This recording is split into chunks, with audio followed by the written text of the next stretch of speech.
ఈరోజు ఉదయం మంత్రి స్వగృహంలో సోదరులు ఆయన ముఖ్య అనుచరులు సమావేశం.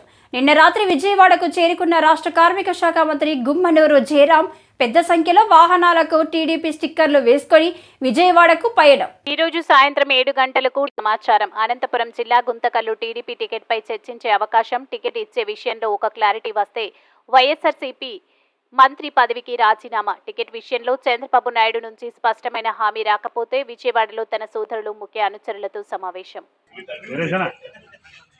గుమ్మనూరు జయరాం నాయకత్వం వర్ధిల్లాలి. గుమ్మనూరు జయరాం నాయకత్వం వర్ధిల్లాలి. జయరాం నాయకత్వం.